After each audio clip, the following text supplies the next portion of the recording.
"It's all right, Rick. It's only the post," she called. 6 or 7 thick brown envelopes lay on the doormat. Marilyn picked them up and took them into the kitchen. Rick was sitting at the table. He was finishing his breakfast. "Is there anything for me?" he asked. "They're all from estate agents," she said. "I hope there's something this time." She put 3 envelopes down in front of Rick and began to open the others herself.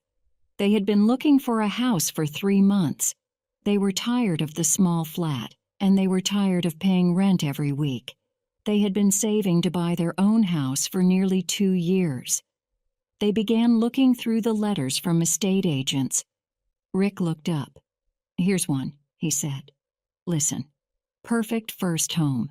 2 bedrooms, large living room, modern kitchen, bathroom, garage, small garden, and it's in Balmoral Avenue on the new housing estate.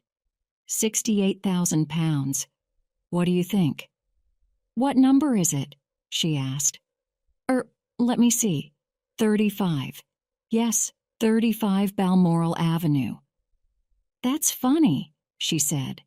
"I've just been reading about the same house. Look, here's an advert from Norman and Naylor. I phoned them yesterday." "Ah, my advert's from Burchill and Bradley. Yes, it's the same house. Well, that's normal. They've put the house with 2 estate agents.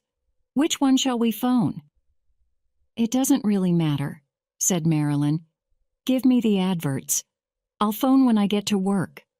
"Work?" "Yes, what time is it?" said Rick. "Oh no, it's nearly 8:30. Come on, we should hurry, if you don't want to be late again." Rick and Marilyn hurried out to the car. On the way to work, they talked about the house. A lot of their friends lived on the new housing estate, and they'd been looking for a house in Balmoral Avenue, or in one of the roads near it, Sandringham Drive or Osborne Way. Marilyn stopped the car outside Rick's office. "I'll call the estate agent, and I'll call you later," she said. Marilyn worked in an office near Rick's. She usually had the car because there was more parking space at her office, and because she finished work half an hour earlier than Rick.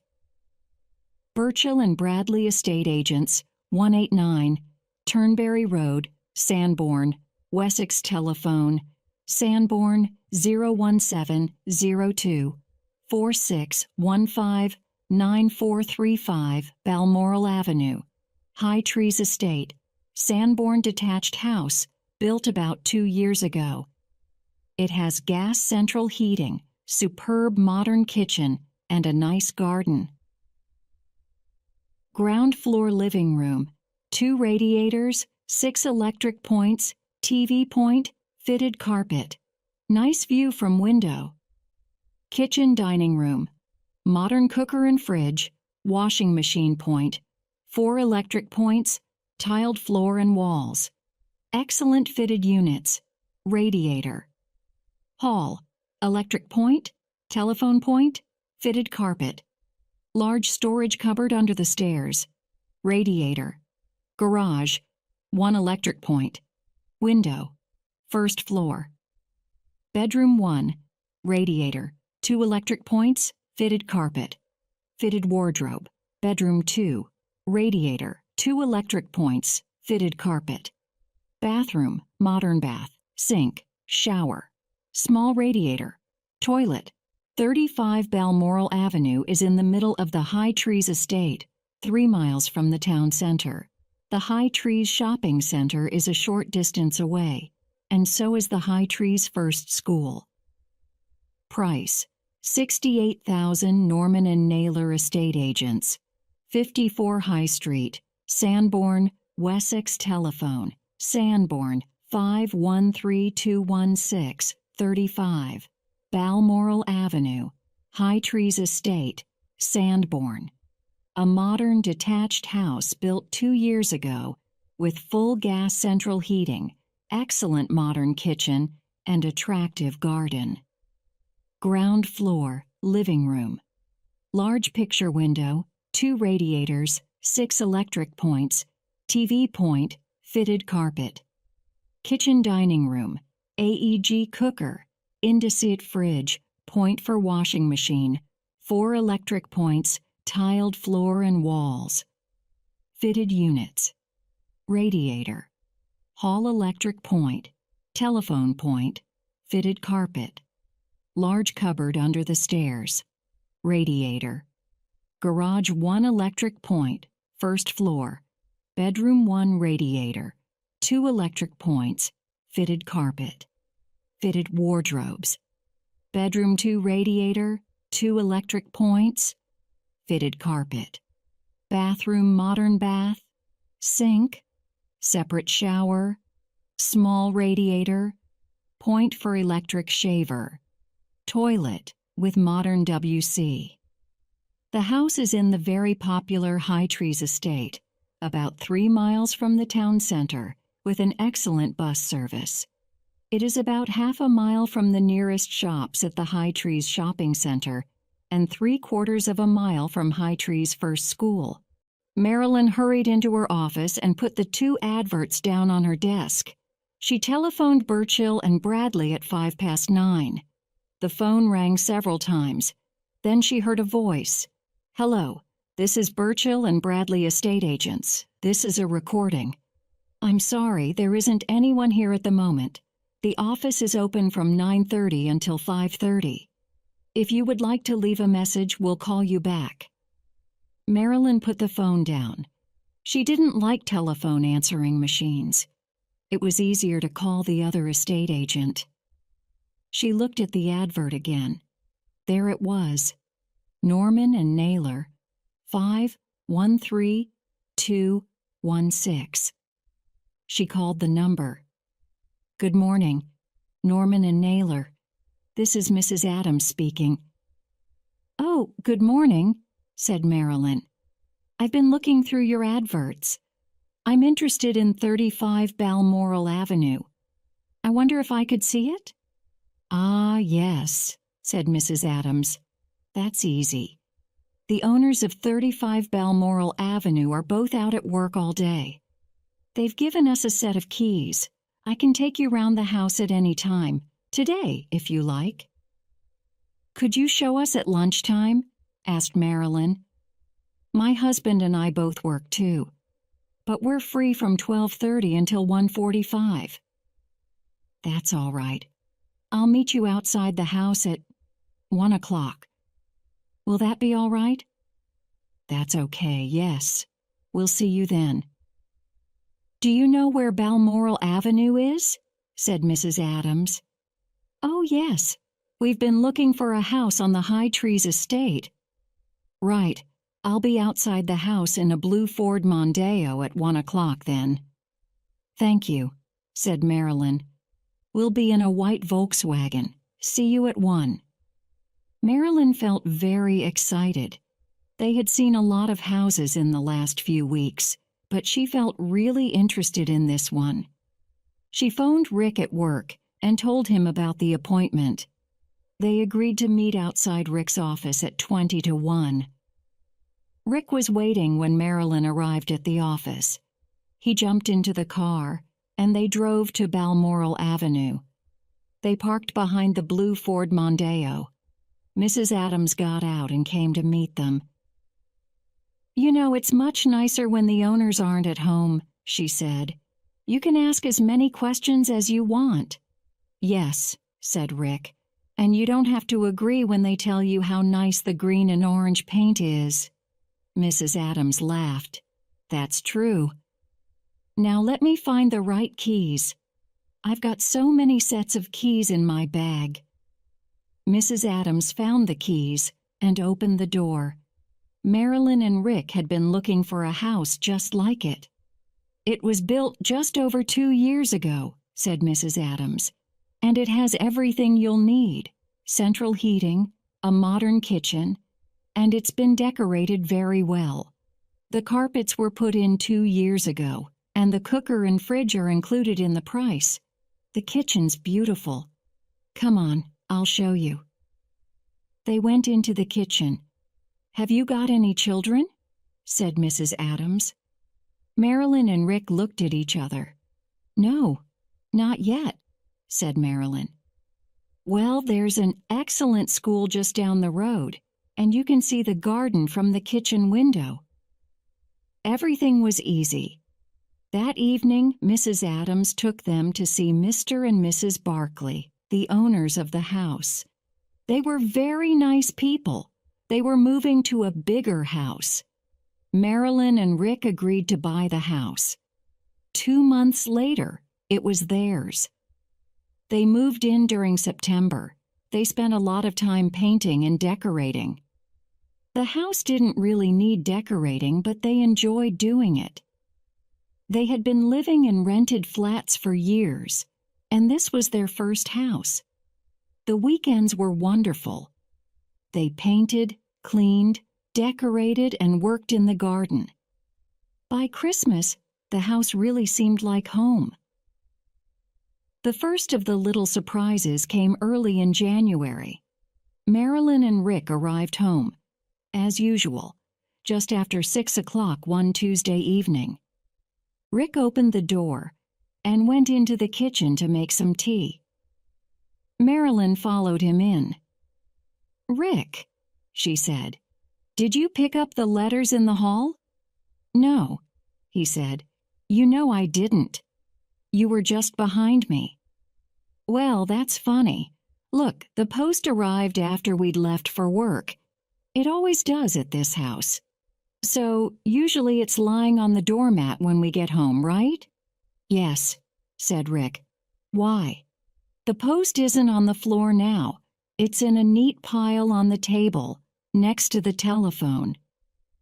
Rick followed her into the hall. There were 4 or 5 letters in a pile on the hall table. Maybe the post arrived earlier than usual today. Perhaps it arrived before we left for work. Maybe we picked it up, put it there, and forgot," he said. "No, I'm sure not," said Marilyn. "You see, I was waiting for this letter. It's from Wendy. I was thinking about it on the way home." The next surprise was 2 weeks later. They had been out to dinner with friends on Wednesday evening, and they hadn't woken up when the alarm clock rang. Rick woke up at 20 to 9. They both got dressed quickly and left home without breakfast.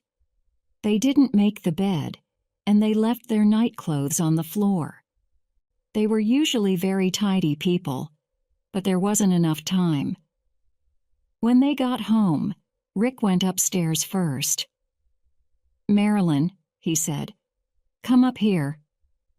Marilyn walked into the bedroom. The bed was made. Everything looked neat and tidy. She pulled back the bed covers. Rick's pajamas and her nightdress were folded neatly on the pillows. "I'm sure we didn't make the bed," she said. "Did you come home at lunchtime?" asked Rick. "No, of course not. I never do. There isn't enough time." "Well, you had the car," he said. "No, I worked through the lunch hour today. We were busy," she said. "Rick, is this a joke? Did you—" "I didn't come home either," he said. "Then we forgot," said Marilyn.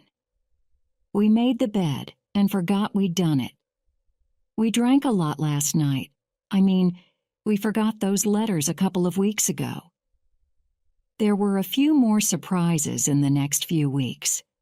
Once they found the letters on the hall table again. Another time the bathroom light was on. Rick was annoyed. He always worried about the electricity bills. "Did you leave the bathroom light on?" he said angrily. "No," said Marilyn. "Anyway, you were in the bathroom after me this morning. Rick, you're beginning to forget everything." Another time they were late for work, and they left their coffee cups on the table. When they got home, the coffee cups had been washed up and were standing on the table. Rick laughed. "Maybe there's a ghost in the house," he said. "A very tidy ghost." "Don't be silly," she said. "It's a new house. Not an old castle. There's no ghost. Suddenly there was a flash of lightning and the noise of thunder. It started raining. She looked out of the window. "Rick," she said, "there isn't a ghost, is there?" They both laughed then. They didn't laugh at the next surprise. They had been out to dinner, and they got home late. They were both tired. She went into the kitchen. "Marilyn," called Rick, "where's the newspaper?" "I can't find it." She came back into the living room. "It was on the coffee table. I put it there this morning." "It isn't here now," said Rick. They looked everywhere for the newspaper, but they couldn't find it anywhere. "I'm tired of this," said Rick. "Let's have a drink." He went to the cupboard to get the bottle of whiskey they had brought back from holiday 2 years before. They didn't usually drink whiskey, and the bottle was nearly full. Rick opened the cupboard, and there was the newspaper. It was folded neatly, and it was lying next to the bottle. "Why did you put it in here?" he said. "I didn't. I was reading it before we left for work, and I put it on the coffee table," said Marilyn. "I haven't opened this cupboard for weeks," said Rick. "Anyway, neither of us would put the newspaper in here. What's happening?" Marilyn sat down. "Rick," she said, "you don't think there is a ghost here, do you?" "What? A tidy ghost? I've never heard of a tidy ghost." "Why not?" Rick sat down too. "But it's a new house. Maybe someone died here. Maybe one of the Barclays' parents lived with them. Maybe they died here," said Marilyn. "Or maybe there were houses here before the High Trees estate was built." "I don't know," said Marilyn. "Maybe we should ask Mr. and Mrs. Barclay. We've got their new address." "We can't," said Rick. "It sounds so silly." "Excuse me, Mr. Barclay. Did you leave a ghost here? Did you forget to take it with your furniture?" "I can't ask them."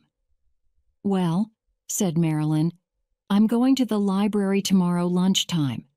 I'm going to discover what was here before this house was built." The next day, at 12:30, Marilyn hurried to the Sanborn Central Library. She went over to the man at the desk. "Excuse me," she said. "Have you got any books about the history of Sanborn? Old maps? Anything like that?" "Oh, yes," he said. "What do you want to know?" I'm interested in the High Trees estate area. I live there, and I've always been interested in history." "Well, come over here. We'll have a look." Marilyn followed the man to a shelf of books about the history of the area. "I'm very interested in old stories, ghost stories, things like that," she said. "Ghost stories?" he said. "There won't be many ghost stories about that area. It's all new." What was there before the housing estate?" asked Marilyn. "Well, that's easy. It used to be High Trees Farm. They knocked down the farm 5, maybe 6 years ago." "Have you got an old map?" she asked. "Yes, I'll find it for you," said the man. When Rick came out of the office, Marilyn was waiting in the car. She opened the door.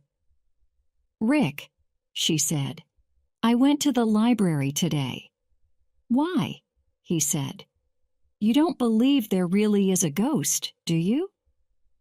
"I found an old map of the area," she said. "There used to be a farm. The estate is built on an old farm." "So?" said Rick. I looked at the map. The farmhouse used to be where Balmoral Avenue is now. It used to be right in the middle of Balmoral Avenue. "Yes?" "Well, our house, number 35, is right in the middle of the avenue. Perhaps our house is just where the farmhouse used to be." I looked in another book. The farmhouse was built about 200 years ago. That doesn't mean there's a ghost. There are thousands of old houses with no ghost stories. Anyway, I don't believe in ghosts, and neither do you." "Until today," said Marilyn. "Can you explain about the newspaper in the cupboard, the letters, the bed that was made, the clean coffee cups, the light in the bathroom?" "We've been very busy," said Rick. "We've been busy at work, and we've been working hard in our free time on the house. We're forgetting things, that's all." "I hope so, Rick," she said. "I hope so." They arrived home. Marilyn opened the door and turned on the light. There, on the hall table, was a neat pile of letters. A week later, there was another surprise, and this time they had a row. It was the worst row since they had got married. They got home as usual at 6 o'clock. Rick went into the living room. "Marilyn," he said, "what's this?" The ashtray, which was usually on the shelf near the radio, was on the coffee table. A cigarette end was in the ashtray. "Who's been here?" said Rick. Marilyn picked up the ashtray. "Look, Rick," she said, "you told me that you had stopped smoking. You know that I don't like smoking." "It's not mine," he said. "I haven't had a cigarette for more than 2 years. Have you been home today?" "No, I haven't," she said. "But somebody has. I've never smoked. You know that." She picked up the cigarette end. There was red lipstick on it. She showed it to Rick. "A woman's been here," she said. "What's happening, Rick? Who is she?" "A woman ghost that smokes Marlboro cigarettes," he said. "It isn't funny, Rick," she said. She went to the door. "I'm going out for a walk. Don't come with me. I want to think." Marilyn walked along Balmoral Avenue. All the houses were the same. They had all been built 2 years before. She walked round the corner into Osborne Way. There was one older house at the end of Osborne Way. It had been there before the estate was built. An old man was working in the garden. "Good evening," said Marilyn. "Good evening," he replied. "It's a lovely evening, isn't it?" "Yes," she said. Have you lived here for a long time?" "Oh, yes, my dear," he said. "I've been living here for 30 years. Do you remember the old farm? The one that used to be here before the estate was built? High Trees Farm? Of course I do. I used to work there." The old man walked over to her. "Who lived there?" said Marilyn. "Why are you interested in High Trees Farm?" he said. "You're from one of the new houses, aren't you?" Yes," said Marilyn. "I'm very interested in history, the history of this area." "Well, the farm belonged to old Giles Varley. He lived there by himself, since his wife died, that is. He was a strange man. Nobody liked him very much. I didn't. He used to be a very difficult boss, you see. Everything had to be in the right place. 'Don't put that on the shelf,' he used to say to me. 'Put it in the cupboard.' And the house. I've never seen a place as clean and tidy as that house. His wife had always been a very tidy woman, and he wanted to keep the house the same. Yes, poor old Varley." "What happened to him?" said Marilyn. "Don't you remember?" said the old man. "It was in all the newspapers 6 or 7 years ago." "We didn't live in Sanborn then," said Marilyn. "It was sad," he said. "Very sad. They never found the murderer either." "The murderer?" said Marilyn. "That's right. He was murdered in the old farmhouse. A robber. That's what the police thought. I found the body, you know." Marilyn felt suddenly cold. "I see," she said. "Well, thank you. It's been very interesting." "Good night, then," said the old man. Marilyn turned round and walked home very slowly. When she got home, Rick was in the garden. They had bought a small tree at the weekend, and Rick was putting it in the front garden. He called to her, "Marilyn, come here, look at this." She walked over to him. There was a hole in the ground for the tree. There were a lot of old bricks in the hole. "So," he said, "there was a building here before they built this house. Do you think it was the old farmhouse?" Marilyn felt cold. "Rick," she said, "come inside. We'll have a cup of tea. I've got something to tell you." A few days later, both Marilyn and Rick caught flu. They felt terrible all weekend. On Monday, neither of them felt well enough to go to work. They telephoned their offices and decided to spend the day at home. It was a boring day. They both had headaches, and they spent the day in the living room. Rick watched videos. Marilyn read a book from the library, Ghosts of Sanborn and East Wessex. At 2:30, Marilyn suddenly looked up. "What's that?" she said. They heard voices outside the front door. Then they heard the sound of a key in the lock. Rick jumped up. "What?" They heard footsteps in the hall. "It's a very nice hall." It was a man's voice. Rick and Marilyn looked at each other. Then the living room door began to open. Marilyn took Rick's hand. 2 men and a woman walked into the room. They stopped in surprise. "What are you doing here?" said Rick angrily. "Oh, I'm terribly sorry," said one of the men. "I thought you were out." He turned to the man and woman behind him. "Oh, this is Mr. and Mrs. Patterson. They're very interested in your house." "And who are you?" said Marilyn. "Oh, I'm sorry. Of course we haven't met. I'm Michael Webb, from Burchell and Bradley. I'm very pleased to meet you, Mrs. Barclay." "I'm not Mrs. Barclay," said Marilyn. "The Barclays moved months ago. Last September, Rick was laughing.